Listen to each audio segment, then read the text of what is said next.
ঠিক আছে, তাড়াতাড়ি বই বের করে আমি আর তুই মিলে পড়ার টেবিল গুছিয়ে ফেলি। চল, উনি বরং 5-10 মিনিট বসার ঘরেই বসুক। কথাটা বলেই হাত চেপে নিয়ে গেলেন সে ঘরে। পড়ার টেবিলে দ্রুত বইপত্র গুছিয়ে দুপাশে চেয়ার ঠিক করে রেখে গেলেন আপু। আমার দিকে তাকিয়ে বলে উঠলেন, উনি টিচার হিসেবে ভালো, অন্য টিচারের মতো ভয় পেতে হবে না। ভালো করে পড়বি জ্যোতি। আমি চাই তুই অনেক বড় হও, অনেক ভালো রেজাল্ট আসুক তোর। আমি ক্ষীণ দৃষ্টিতে তাকালাম। বুকের ভেতর পরীক্ষা নামক ভয় বাসা বাঁধলো। আসলেই তো অত ভালো রেজাল্ট কি আসবে? দাদি, মিনার ভাই, মেহরাজ ভাই, মেহু আপু, এত এত জনের আশা পূরণ করতে পারবো আমি? নাকি দিন শেষে এটাই প্রমাণ হবে যে আমি কিছুই না, আমার পড়ালেখার গণ্ডি কিছুই না? আবার সামনে কি অবশেষে মুখ থুবড়ে পড়তে হবে আমায়? ভাবতে ভাবতেই সাইদ ভাই নামক লোকটা সামনে এসে বললেন। হালকা হেসে বলে উঠল, পড়াবো নাকি দাঁড়িয়ে থাকবো? আমি বসলাম। সামনে থেকে বই বের করে আর চোখে চাইলাম ওনার দিকে। মস্তিষ্কে ঘুরলো অন্য প্রশ্ন, সাইদ ভাই আর মেহু আপুর মধ্যে কি সম্পর্ক আছে? সম্পর্ক যদি থাকেও, তবে ওনাকে দেখে আপু এমন ছুটে ঘরে গিয়ে দরজাটা কেন লাগালো? আর সাইদ ভাইও কেন আপুকে ছুটে গিয়ে ঘরে দরজা আটকাতে দেখে প্রতিক্রিয়াই দেখালো না কোনো? রাতের খাবারটা খাওয়া হলো সামান্তা আপুদের বাসায়। সামান্তা আপুর আম্মু বরাবরই ভালো মনের মানুষ, প্রায়শই বাড়িতে গেলে আমায় বেশ স্নেহও করতেন। আজও ব্যতিক্রম হলো না। মাথায় হাত বুলিয়ে খাবার বেড়ে দিলেন। যতক্ষণ না খাওয়া শেষ হলো ততক্ষণই পাশে দাঁড়িয়ে থাকলেন। আমি আসার সময় হালকা হাসলাম। দরজা দিয়ে বের হয়ে চলে আসবো ঠিক ওই মুহূর্তেই নাবিলা আর নুসাইবাকে চোখে পড়লো। নাবিলারা 3 বোন। নাফিসা আপুর বিয়ে হয়েছে গত বছরই। বাকি 2 জন নাবিলা আর নুসাইবা। নুসাইবা বয়সের দিক দিয়ে মিথিরই সমান। এতদিনে মিথি বেঁচে থাকলে নির্ঘাত ওর মতোই বেড়ে উঠত, হাতে পায়ে ওর মতোই শরীর হতো। এমন গোলগাল চোখে আমার দিকে তাকিয়ে নিশ্চয়ই হাসতো সে। আমি এক দৃষ্টিতে চেয়ে থাকলাম নুসাইবার দিকে। হঠাৎই নাবিলার কণ্ঠ কানে আসলো, জ্যোতি, সেই সন্ধ্যা থেকে সুযোগ খুঁজে যাচ্ছি তোর সাথে কথা বলার। কথা আর বলাই হলো না। এখনো সবার শেষে খেতে আসলাম আমি। সব না এই নুসুর জন্য। এতক্ষণ ধরে ঘুমাচ্ছিল। সামান্তা আপু এ পর্যন্ত 3 বার ডেকে এলো, বুঝলি? আমি হাসলাম নাবিলার কথা শুনে। নাবিলা ছটফটে স্বভাবই, একদম মন প্রাণ খুলে কথা বলে সবার সাথে। শুনেছি সামান্তা আপু সেই প্রকৃতির, প্রচুর চঞ্চল আর প্রাণবন্ত। আর সেই চঞ্চল মেয়েটিকেই চোখের সামনে এমন নীরব হয়ে যেতে দেখে ক্ষণে ক্ষণেই অনুশোচনায় দগ্ধ হলাম আমি। আসলে কি সবকিছু আমার জন্যই হয়েছে? আমিই দায়ী সবকিছুর জন্য? সবকিছু কি আমারই দোষ? জানি না, কিচ্ছু জানি না। আমি ঠোঁট নেড়ে উত্তরে বললাম, আমিও খাবার টেবিলে খুঁজেছি তোকে। ভাবলাম তুই বুঝি নেই বা আসবি না। তেমন না। আমি বরাবরই ছোট চাচির হাতের রান্না পছন্দ করি, আর হাতের খাবারে লোভ সামলাতে আমি পারি না। কিন্তু নুসুর তখন থেকে মরার মতো ঘুমাচ্ছিল। আম্মু আবার ওকে নিয়ে না আসলে বকতো, তাই। আমি হাসলাম। নুসাইবার মুখে আলতো করে হাত রেখেই বললাম, তুই, নুসাইবা, নাফিসা আপু 3 জনই একদম একরকম দেখতে। দেখলেই বোঝা যায় তোরা 3 জনই বোন। নাবিলা হাসলো খিলখিলিয়ে, বলল, এই কথাটা গ্রামের বাড়িতে গেলেও তুই বলতি, এখনো বললি। এই পর্যন্ত তোর থেকে 1000 বার শুনে ফেলেছি কথাটা। আমি মলিন হাসলাম। আরো কিছুক্ষণ ওর সাথে কথা বললাম। তারপর মিহু আপু বাসা থেকে বের হতেই দুজনে একসাথে সিঁড়ি বেয়ে উপরে উঠলাম। বাসায় এসে নিজের ঘরে ঢুকে বিছানায় গা এলিয়ে দিলাম। কিছুক্ষণ বিশ্রাম নিয়েই পড়তে হবে, না পড়লে তো আর জীবন চলবে না। দাদির স্বপ্ন পূরণ হবে না, আব্বাকে জবাব দেওয়া হবে না। বিষয়গুলো মাথার মধ্যে ঘুরতেই দ্রুত শোয়া ছেড়ে উঠে বসলাম। টেবিলের সামনে গিয়ে চেয়ার টেনে বসে পড়তে লাগলাম। ঘড়িতে তখন 11:30। মেহরাজ ভাই এখনো বাসায় ফেরেনি। কেন ফেরেনি? সামান্তাপুদের বাসায় না যাওয়ার জন্য অজুহাত দেখাতে কি ফেরেনি? ঠিক রাত 1টা বাজেই দরজা খোলার আওয়াজ আসলো। আমি ঘাড় কাত করে তাকালাম। আমাকে যে ঘরে থাকতে দেওয়া হয়েছে সেই ঘর থেকে, মোটামুটি বসার ঘর থেকে সদর দরজা সবই দৃশ্যমান। আমি ছোট ছোট চোখে তাকিয়ে দেখলাম মেহু আপু দরজা খুলে দাঁড়িয়ে আছে, অথচ কোনো কলিং বেল বাজেনি। কৌতূহলবশত তাকিয়ে থাকলাম আরো কিয়ৎক্ষণ। দেখলাম মেহরাজ ভাই ঘরে ঢুকতে, আর কেমন ক্লান্ত মলিন মুখ তার। লম্বা চওড়া উজ্জ্বল শ্যামলা বর্ণের মানুষটাকে কেমন উদাস দেখালো। সুদর্শন মুখটায় যেন শত সহস্র হতাশা ফুটে উঠল, যে হতাশা সমেতই তীব্র অসহায়ত্বের ছাপ ফুটে উঠল তার দৃষ্টিতে। যেন চোখের দিকে তাকিয়ে মুহূর্তেই বুঝে ফেলা যায় মানুষটার ভেতরে ভেঙে চুরমার হয়ে গেছে সব। আমি চেয়ে থাকলাম। উনি হালকা গলায় মেহু আপুকে বললেন, ঘুমাসনি? ভাবলাম জেগে আছিস কিনা, তাই নিচে থাকতেই কল করে জানিয়ে দিলাম। তুই যা ঘুম কাতুরে, সঙ্গে সঙ্গে কল ধরবি ভাবিনি। এতক্ষণ কি করছিলে বাইরে? তুমি তো কোনোদিন এত দেরি করে বাসায় আসো না। কাল একটা চাকরির ইন্টারভিউ আছে না, তাই সাঈদের বাসায় গিয়েছিলাম, তাই দেরি হয়ে গেল। মিথ্যা অজুহাত দিও না ভাইয়া। তুমি গম্ভীর হয়ে থাকলেও আমি তোমায় বরাবরই জেনে ফেলি, এটা ভুলে যেও না। সামান্তার সম্মুখীন হবে না বলেই দেরি করে আসলে, তাই না? কিন্তু ছোট চাচি অনেক কষ্ট পেয়েছে। উনি তো তোমাদের মধ্যকার এসবের কিছুই জানেন না। মেহরাজ ভাই ঠোঁট গোল করে তপ্ত শ্বাস ছাড়লেন। আমি সবটাই স্পষ্ট দেখতে পেলাম এই ঘর থেকে। রাতের নীরবতায় বসার ঘরের প্রত্যেকটা কথাও স্পষ্ট শুনতে পেলাম।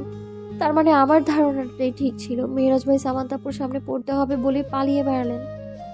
আমি দৃষ্টি সরালাম দ্রুত। বইয়ের পাতায় নজর রাখতেই আবারও কানে আসলো মেহরাজ ভাইয়ের আহত কণ্ঠ। তেমন নয় মেহু, বুকের ভেতরে যন্ত্রণা হচ্ছিল বড্ড। বন্ধুদের সাথে আড্ডা না দিলে সেই যন্ত্রণা কমে আসতো না, তাই। যদি কি ঘুমিয়ে গিয়েছে? আচমকা আমার নাম শুনেই কান খাড়া হলো, মস্তিষ্ক সচল হলো। মেহরাজ ভাই আমার খোঁজ করছেন কেন? কি কারণে? ভ্রু বাঁকিয়ে আবারও বসার ঘরের দিকে তাকালাম। মেহু আপু বলল, না, ও পড়ছে, ওর ঘরে ঘুমাবে আরো পরে। ও, সাঈদ কেমন পড়িয়েছে জিজ্ঞেস করেছিস? না, করিনি। আচ্ছা, ও পড়ুক, কাল সকালে জিজ্ঞেস করে নেব। আনোয়ার চাচাও কল করেছিল, বলেছিলাম বাসায় এসে কল দিয়ে কথা বলিয়ে দিব। এত রাতে বোধহয় ঘুমিয়ে পড়েছে উনি। তার থেকে সকালেই বরং কল করব, তখন জ্যোতিও থাকবে। আমি অবাক হলাম। আব্বা আব্বা কল করেছিল আমার সাথে কথা বলার জন্য? এটা তো ভাবনারও বাইরে। আব্বা কি সত্যি এই আপদটাকে মনে পড়ে তার, নাকি শুধু লোক দেখানো দায়িত্ব দেখাতেই কল করলেন আব্বা? বুঝলাম না। সরু চোখে চাইতেই দেখলাম মেহরাজ ভাই পা বাড়ালেন। মেহু আপু পেছন থেকে প্রশ্ন ছুড়ল তৎক্ষণাৎ, খেয়েছো তুমি নাকি না খেয়েই আড্ডা দিলে এতক্ষণ যাবত? মেহরাজ ভাই বিনিময়ে উত্তর দিলেন না। পা জোড়া চালিয়ে নিজের ঘরের দিকে পা বাড়ালেন। মুহূর্তেই ধাম করে দরজার আওয়াজ কানে আসলো। বুঝলাম মেহরাজ ভাই নিজের ঘরের দরজা লাগালেন। আমি শ্বাস ফেললাম। নিজেকে দুই দেশের সীমানায় আস্ত এক কাঁটা তার বোধ হলো আমার।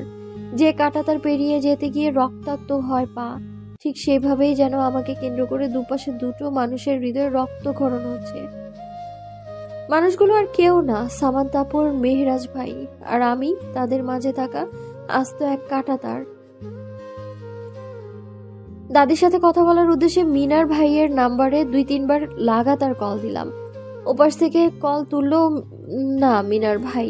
আমি হতাশ হলাম। পুনরায় কল না দিয়ে মোবাইলটা টেবিলের এক কোণে রেখে দিলাম। ঠিক কিছুক্ষণ পরেই ওপাশ থেকে কল এলো।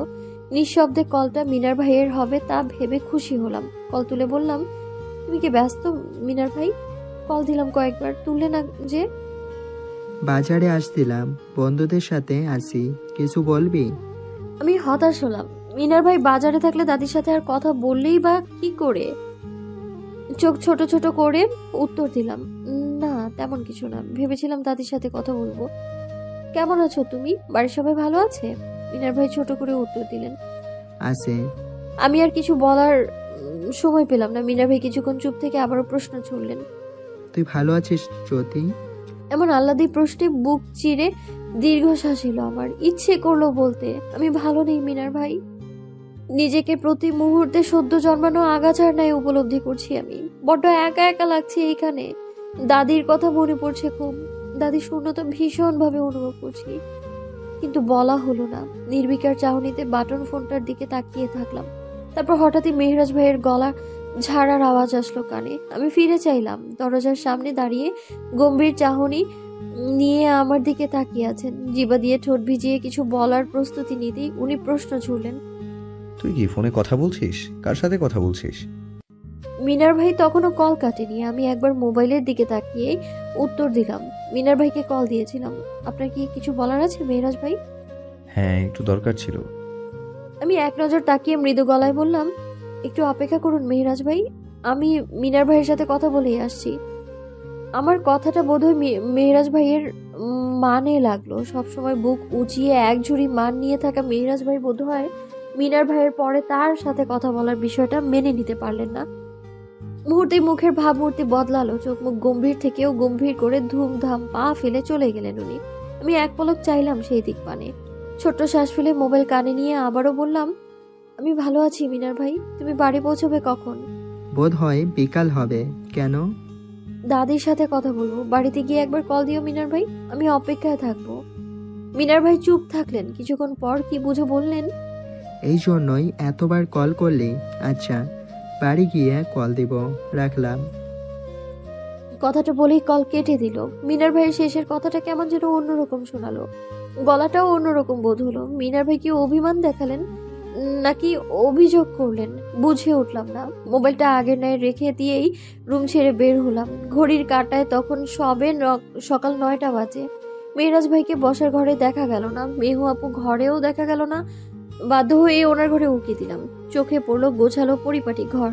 মেহরাজ ভাই বরাবরই বেশ গোছালো, ওনার চলন বলন থেকে সব কিছুতেই একটা গোছালো পরিপাটি ভাব আছে। এমনকি ওনার পা ফেলে ফেলে হাঁটাটাও বেশ গোছালো। এত পরিপাটি মানুষের ঘরটাও পরিপাটি হবে স্বাভাবিক। আমি এদিক ওদিক চাইলাম, মেহরাজ ভাইকে দেখা গেল না। দুবার ডাকলামও, সাড়াই এলো না। অবশেষে পা ফেলে ওনার ঘরে ঢুকলাম। টেবিলের উপর এক ঝাঁক রং বেরঙের কাগজ। গাঢ় দৃষ্টিতে চাইতে বুঝলাম এগুলোকে কাগজ বলা যায় না, শুধু বলা যায় সুন্দর হাতের লেখনীতে চিঠি। সঙ্গে সামান্তাপুর হাজার খানেক ছবি, সব দুমড়ানো মোচড়ানো অবস্থায় পড়ে আছে। আমি অবাক হয়ে আরো দুপা এগোলাম। হাজারটা চিঠি, হাজারটা ছবি, হাজারটা শুকনো ফুল, সবই বড্ড অযত্নেই যেন ফেলে রেখে গেলেন মেহরাজ ভাই। কিন্তু কেন এইভাবে রাখতেন?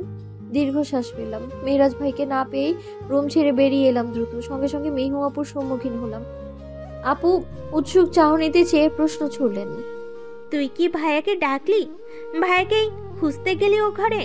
ভাইয়া তো বেরিয়ে গেল, যদিও আরো পরে বের হওয়ার কথা ছিল, কিন্তু হঠাৎই কি হলো বের হয়ে গেল দেখলাম। আমি ভ্রু কুঁচকে ফেললাম। বেরিয়ে গেল কেন? ওনার কি যেন দরকার ছিল আমার সাথে।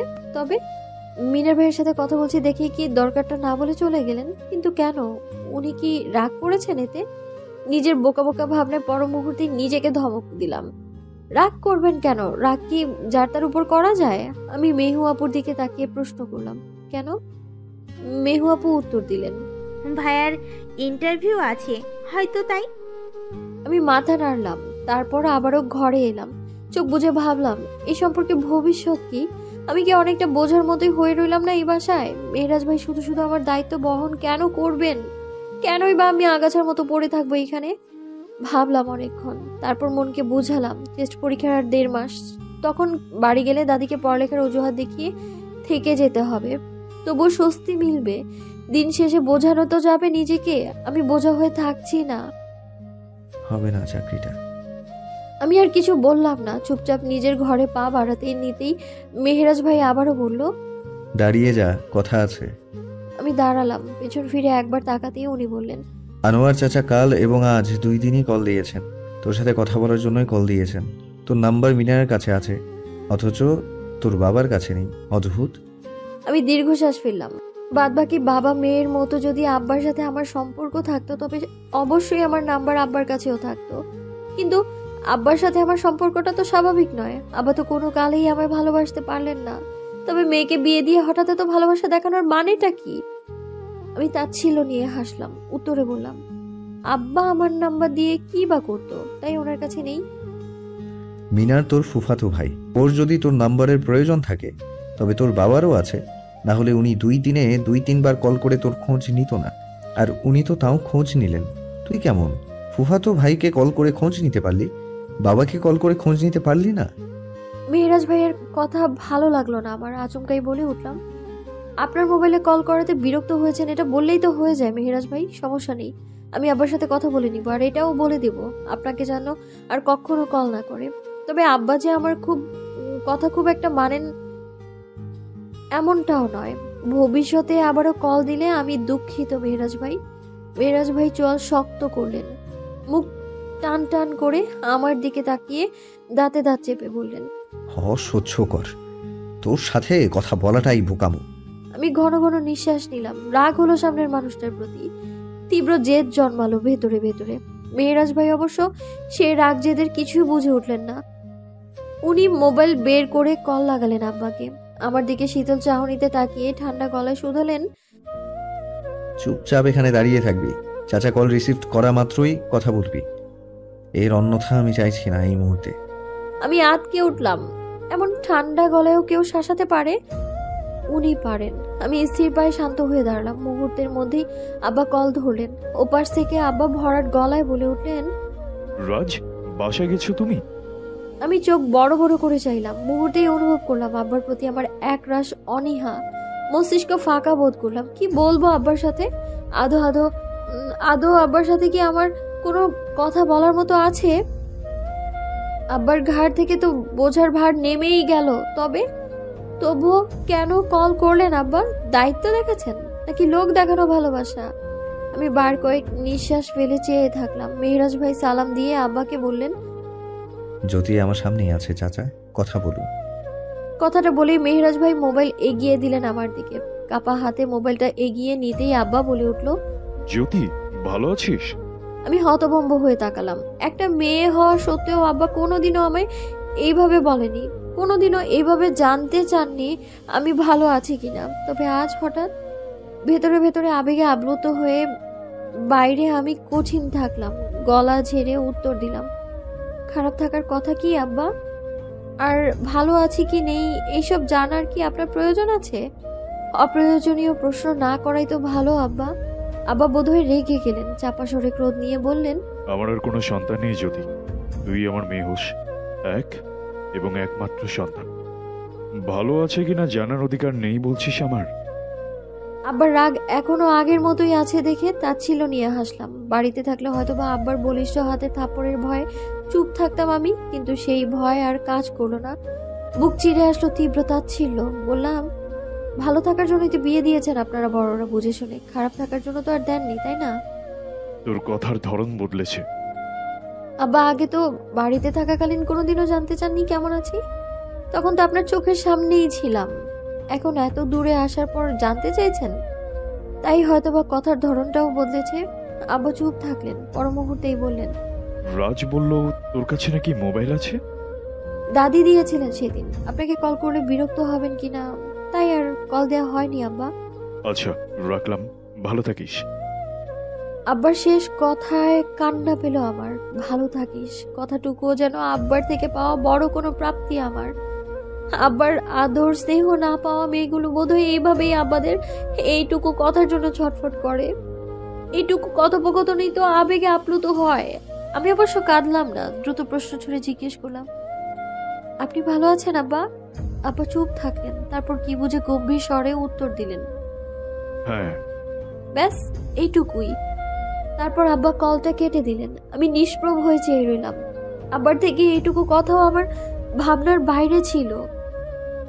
এইটুকু আগ্রহ আমার কাছে আকাশ সমান ছোঁয়া মনে হলো, কিন্তু সেই অনুভূতি দেখাতে পারলাম না কাউকে। মোবাইলটা মেহেরাজ ভাইয়ের দিকে এগিয়ে দিয়ে স্পষ্ট গলায় বললাম, আপনার মোবাইল মেহেরাজ ভাই। মেহেরাজ ভাই হাত বাড়িয়ে মোবাইলটা নিলেন, গম্ভীর স্বরে বললেন, বাবা মায়ের সাথে আরো নম্রভাবে কথা বলা উচিত জ্যোতি। যাদের বাবা মা নেই তারা দুবেলা মনের মধ্যে ইচ্ছা পোষণ করেও কথা বলতে পারে না বাবা মায়ের সাথে, বাবা মায়ের কণ্ঠ শুনতে পায় না। সেদিক থেকে তোর বাবা আছে, এটা ভেবে সুখী হওয়া উচিত তোর। শত হোক, দিন শেষে উনিই তোর বাবা। আমি চুপচাপ শুনে গেলাম সবটা। মেহেরাজ ভাই কি করে বুঝবে আমার এভাবে কথা বলার মানে? কিভাবে বুঝবে কেন এরকম ভাবে কথা বললাম? উনি তো আর দেখেননি আমার প্রতি আব্বার তীব্র রাগ, তীব্র ক্ষোভ, বলিষ্ঠ পুরুষালী হাতে সেই ছোট্ট জ্যোতির গালে চর। দেখেছেন কি? দেখেননি তো, তবে কি করে বুঝবে সে? কথাগুলো ভেবে মুখ চোখ টান টান করে ঠাই বসে রইলাম বসার ঘরে। আব্বার প্রতি রাগ জেদ স্মরণ হতেই তীব্র অভিমান জন্মালো আম্মার প্রতি। আম্মা এমনটা কেন করলো, কেন? মেহরাজ ভাই নিজের ঘরে গেলেন, কিছুক্ষণ পর আবারও বের হলেন ঘর থেকে, তবে হাতে করে ছোট এক থলে নিয়ে। থলের এক কোনায় বেরিয়ে আসা কাগজগুলো দেখে আমি নিশ্চিত হলাম এগুলো ওনার টেবিলের উপর থাকা সেই রং বেরঙের চিঠিগুলোই, হয়তো সামান্তা আপুরি দেয়া সবগুলো চিঠি। এগুলো নিয়ে যাচ্ছেন কোথায় মেহরাজ ভাই? আপুকে ফেরত দিতে? মেহরাজ ভাই পুনরায় সেই থলে ভর্তি চিঠিগুলো নিয়ে ফেরত আসলেন। এদিক সেদিক তাকিয়ে বসার ঘরে ঠায় বসে থাকা আমার দিকে চাইলেন একবার, গম্ভীর স্বরে বলে উঠলেন, যদি লাইটার আছে না রান্নাঘরে, এনে দে তো। আমি সচেতন হয়ে চাইলাম, লাইটার চাইলেন কেন? তবে কি সব চিঠিগুলো পুড়িয়ে দেবেন উনি? এতদিনের প্রেমপত্র, এতদিনের স্মৃতি পুড়িয়ে ছাই বানাবেন? বিস্মিত হলাম, উঠে দাঁড়িয়ে বললাম, কেন? মেহরাজ ভাই নিজের দাম্ভিকতা বজায় রেখে গম্ভীর গলায় শুধালেন, প্রয়োজন ছিল, দিতে পারবি না? আমি উত্তর দিলাম না, পা বাড়িয়ে রান্নাঘরে গেলাম। তারপর লাইটারটা এনে ওনার হাতে দিতে উনি ধূপ ধাপ পা ফেলে বেরিয়ে গেলেন। আকস্মিক আমার কি হলো বুঝলাম না, কৌতূহল নিয়ে চাইলাম উনি কোথায় যাচ্ছেন। তারপর কি বুঝে ওনার পিছু পিছু ছাদ অব্দি গেলাম। মেহরাজ ভাই আমাকে তার পিছু পিছু দেখে বিশেষ প্রতিক্রিয়া দেখালো না, নির্লিপ্ত চাহনিতে একবার তাকিয়ে ঝুঁকে গিয়ে ছাদের খসখসে ফ্লোরে থলেটা রাখলেন। তারপর হাঁটু গেড়ে বসলেন তার পাশে। একে একে থলেটা থেকে সমস্ত ছবি, সমস্ত চিঠি, সমস্ত চিরকুট আর হাজার খানেক শুকনো ফুল বের করে স্তূপ জমালেন। দেরি না করে মুহূর্তেই আগুনের কমলার শিখায় জ্বালিয়ে দিলেন সেই স্তূপ। আমি নির্বিকার চোখে চেয়ে আছি, সমস্তটা পর্যবেক্ষণ করলাম আমি কেবল। চোখের সামনে তাদের এত বছরের প্রণয়ী স্মৃতির বিনাশ দেখে আঁতকে উঠলাম আমি। মেহরাজ ভাই বরাবরই কঠিন, তাই বলে এতটাই কঠিন যে প্রেয়সীর প্রণয়ী স্মৃতিটুকু মুছে দিতে দুবার ভাবলেন না? কই, আমি তো পারিনি। মেহরাজ ভাইয়ের প্রতি তীব্র ঘৃণা রেখেও তো আমি মেহরাজ ভাইকে নিয়ে লেখা ডায়েরিটা পুড়িয়ে ফেলতে পারিনি, মুছে দিতে পারিনি সেই প্রথম অনুভূতির অস্তিত্ব। তাকালাম আমি, বার কয়েক পলক ফেলে অস্ফুট স্বরে বলে উঠলাম, পুড়িয়ে দিলেন ওসব? মেহরাজ ভাইয়ের মুখ আগের মতোই টান টান, জ্বলন্ত অগ্নিশিখার দিকে স্থির চোখে চেয়ে থাকলেন উনি। ঠোঁট নাড়িয়ে শান্ত স্বরে উত্তর দিলেন, স্মৃতি মানুষকে পোড়ায় জ্যোতি। যে স্মৃতি বহন করে সুখ কুড়ানো যায় না, সেই বিষাদ স্মৃতি ধ্বংস করে নেওয়াটাই বুদ্ধিমানের কাজ। আমি ক্ষীণ দৃষ্টিতে তাকালাম। মেহরাজ ভাই কঠিন এটা আমার জানা ছিল, জীবনের এই পর্যন্ত ওনাকে কখনো আবেগে গা ভাসাতে দেখিনি, অনুভূতিতে পা পিছলে যেতে দেখিনি কখনো। কিন্তু তাই বলে এতটা স্বার্থপর হওয়া আসলেই উচিত? যে মেয়েটা তার সমস্তটা দিয়ে ভালোবাসলো ওনাকে, সে আজ কেবল ওনার কাছে এক বিষাদের স্মৃতি। কেবলই সেটুকু হলেও বোধহয় ঠিক ছিল, কিন্তু উনি তো সেই মেয়েটাকে সমস্ত পাগলামো, সমস্ত ভালোবাসাময় স্মৃতি এক মুহূর্তে পুড়িয়ে দিতেও দুবার ভাবলেন না। এতটা কঠোর তার হৃদয়। অবশ্য ওনার হৃদয়ে যদি আবেগ অনুভূতির মূল্যই থাকতো, তবে সরেসে এক কিশোরীর পায়ে কাচের টুকরোর আঘাত হেনে রক্তরাঙা করতে পারতো পুকুরের সিঁড়ি। যদি ওনার হৃদয় কঠোরই না হতো, তবে কি এক যুবতী মেয়েকে তার চরিত্রের অপমানে ডুবিয়ে এক ঝাঁক লোকের মাঝে রেখে নিশ্চিন্তে চলে যেতে পারতেন? কথাগুলো ভেবে ওনার প্রতি এক রাশ তাচ্ছিল্য এসে ভর করলো ক্ষণিকে। সত্যি উনি স্বার্থপর, আমার দেখা সব থেকে স্বার্থপর মানুষ উনি। ঠোঁট চেপে বলেও ফেললাম কথাটা। আপনি অনেকটা স্বার্থপর মেহরাজ ভাই। সুখ কুড়ানোর আশায় মুহূর্তেই ভুলে গেলেন সব স্মৃতি। আপনার কাছে কেবল নিজের ভালো থাকাটাই মূল্য পান, তাই না? মেহরাজ ভাই একদম শান্ত চাহনিতে চাইলেন আমার দিকে। আমি চমকে গেলাম সেই চাহনিতে চোখ রেখে। কি ভীষণ লাল টকটকে চোখ জোড়া, আর কি ভীষণ শান্ত স্থির চাহনি। উনি বললেন, তুই বোকা জ্যোতি। স্মৃতির আড়ালেও স্মৃতি থাকে, ভালোবাসার আড়ালেও ভালোবাসা থাকে। সব যে প্রকাশ করা যায় তেমন নয়। আমি প্রকাশ্যের স্মৃতিগুলো মুছে দিলাম জীবন থেকে। গোপন রাখা স্মৃতিগুলো মন থেকে মুছে ফেলা কি এত সহজ? কেউ কি পারে মনের স্মৃতি নিজ থেকে মুছতে? আমি নির্বিকার তাকিয়ে থেকে স্পষ্ট গলায় বলে উঠলাম মুহূর্তে, যে স্মৃতি মন থেকে মোছা যায় না, সেই স্মৃতি বাস্তবে মুছে দিয়ে আপনি সুখের আশা রাখছেন? এটা বোকামো নয়? যদি মনের মধ্যে সেই স্মৃতি না থাকতো, তবে বোধহয় পারতেন। মেহরাজ ভাই দৃষ্টি সরালেন, ভরাট গলায় শুধালেন, আমি কখনো কোনো কিছু নিয়ে আশা রাখিনি, এখনো আশা নেই কোনো কিছু নিয়ে। স্মৃতিগুলো পুড়িয়ে দিয়েছে, কারণ এসবের এখন আর কোনো অস্তিত্ব নেই। অস্তিত্বহীন জিনিস আবর্জনা ব্যতীত আর কিছুই নয় আমার কাছে। সামান্তাপু আপনার কাছে আবর্জনা? ওনার তো কোনো দোষ নেই মেহরাজ ভাই, এমনিতেই কষ্ট পাচ্ছে, আরো পাবে। পাওয়া উচিত। ভালোবাসলে বিশ্বাস থাকতে হয়, যেখানে বিশ্বাস থাকে না সেখানে ভালোবাসা ঠুনকো। ও আমাকে পুরোপুরি না জেনেই ভালোবেসেছে, আর পুরোপুরি না জেনেই ভালোবাসা হারিয়েছে। সবটা ওর জন্যই। সেক্ষেত্রে কষ্ট পাওয়া দোষের কিছু নয়। প্রিয় মানুষের কষ্ট দেখেও কিচ্ছু যায় আসে না ওনার? আদৌ কি এতটা কঠিন উনি ভালোবাসার দিক দিয়ে, নাকি সবটা উগরানো কথা? আমি বুঝে উঠলাম না। তা ছিল নিয়ে আবারও বললাম, আপনি সত্যি ভীষণ স্বার্থপর মানুষ মেহরাজ ভাই। জীবনে কখনো কাউকে কঠিনভাবে ভালোবেসেছিস জ্যোতি? কঠিনভাবে ভালোবাসলে বুঝবি, সে মানুষটাকে পাওয়াটাই মুখ্য নয়, সে মানুষটা ভালো থাকুক এটাই মুখ্য। আর তার জন্য যদি স্বার্থপরও হতে হয়, তবে স্বার্থপর হওয়াটা অনুচিত নয়। আকস্মিক উত্তরে আমি হতভম্ব হয়ে দাঁড়িয়ে রইলাম। জীবনে কঠিন ভাবে ভালোবেসেছি কিনা কাউকে প্রশ্নটা মস্তিষ্কে ছুঁড়ে দিতেই উত্তর এলো, হ্যাঁ ভালোবেসেছি। ভালোবেসেছি বলেই তো তাকে ঘৃণায় বেঁধেছি আমি। ভালোবেসেছি বলেই শ্রদ্ধা করেছিলাম। ভালোবেসেছি বলেই তো তার স্বার্থপরতা মানতেও আমার হৃদয়ে বাঁধলো। কিন্তু আমার ভালোবাসা কি এত কঠিন ভালোবাসা? হয়তো না। আমার ভালোবাসা বরাবরই সীমিত। আমি কখনো চাইনি উনি আমার হোক, কিংবা ওনাকে আমার পেতে হবে। তবুও আড়াল হতে তাকে অনুসরণ করেছি, শ্রদ্ধা করেছি, ঠিক তেমনই আড়াল থেকে ঘৃণাও করেছি আমি তাকে। আমার ভাবনার সমাপ্তি ঘটলো ছাদের উপর জ্বলতে থাকা কমলা রঙের আগুনের শিখারও। ক্ষণিকের মধ্যে সব ছবি, সব চিঠি, সব চিরকুট পুড়ে পরিণত হলো কালচে ছাইয়ে।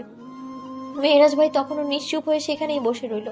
আমি আর দাঁড়ালাম না, ঘুরে পেছন ফিরলাম দ্রুত। তারপর পা বাড়িয়ে ছাদের দরজার কাছে যেতেই অবাক হলাম। সামান্তাপুর টলমলো চোখের অশ্রু গড়িয়ে পড়তে দেরি করলো না। ধবধবে ফর্সা সাদা শরীরটা যেন সে অশ্রুর সাথে তাল মেলাতেই কেঁপে কেঁপে উঠল। আমি হতবাক হয়ে চেয়ে থাকতেই উনি বলে উঠলেন, এমনটা কেন হলো জ্যোতি? কেন হলো এমনটা? আমি পারছি না সহ্য করতে কিচ্ছু।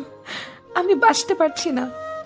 সামান্তাপুর কথায় আমি নির্বিকার হয়ে দাঁড়িয়ে রইলাম। সত্যি কি প্রিয় মানুষকে অন্য কারোর সাথে সহ্য করা কোনো নারীর পক্ষে সম্ভব নয় বোধ হয়। হয়তো আমিও পারতাম না, হয়তো সামান্তাপুর মতো কাঁদতে পারতাম না বোধ হয়, কিন্তু দুঃখ প্রকাশও তো করা হয়ে উঠতো না।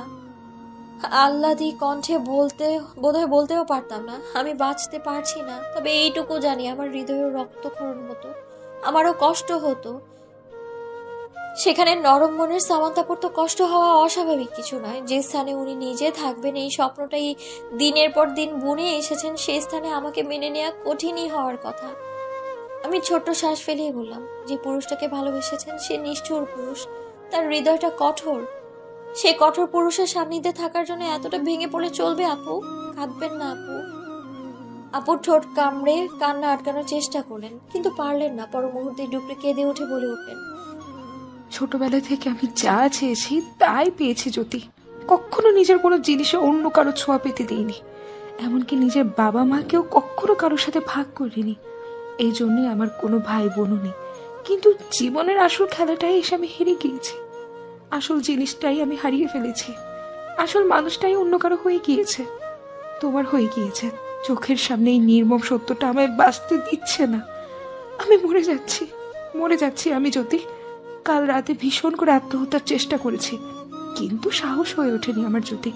আমি খুব ভীত, নিজেকে শেষ করতে পারিনি। আমি বিস্মিত হলাম। পৃথিবীটা সত্যিই অদ্ভুত। কত মানুষের জীবনে কত সমস্যা, কত দুঃখ, তবুও বেঁচে থাকে প্রতিনিয়ত সেই সব দুঃখ হৃদয়ে নিয়ে। আর সেই পৃথিবীতে কেউ কেউ আবার অন্য এক মানুষের জন্য জীবন বিসর্জন দেয়। জানি দুঃখ হয়, কষ্ট হয়, সেই মানুষটাকে ছাড়া দম বন্ধ লাগে, কিন্তু তাই বলে অন্য একজনের জন্য নিজের জীবন ত্যাগ করবে? নিজের বাবা মা কিংবা আপন মানুষদের কথা না ভেবে শুধু একটা মানুষের অভাবে তারা বাঁচতে পারে না? কি অদ্ভুত! আর যাদের জীবনে প্রতিটা বাঁকে বাঁকে দুঃখ, প্রতিটা বাঁকে বাঁকে সমস্যা, তাদের কি করা উচিত তবে? সামান্তাপু বোধহয় বাস্তবতার সম্মুখীন হয়েছেন কম।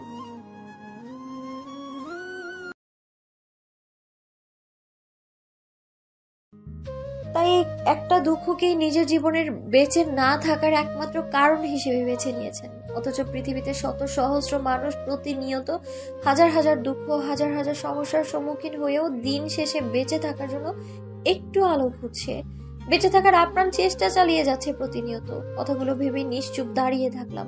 বিপরীতে উত্তর দেওয়ার মতো কি আসলেই আমার কাছে কোনো কথা আছে? নেই। দৃষ্টি সরিয়ে ছাদের দিকে তাকাতেই দেখতে পেলাম ঠাই বসে থাকা মেহেরাজ ভাই নড়ে চড়ে উঠলেন। সদ্য নিভে যাওয়া আগুনের উত্তপ্ত ছাইগুলো নির্বিকার ভাবে মুঠোয় চেপে ধরলেন উনি।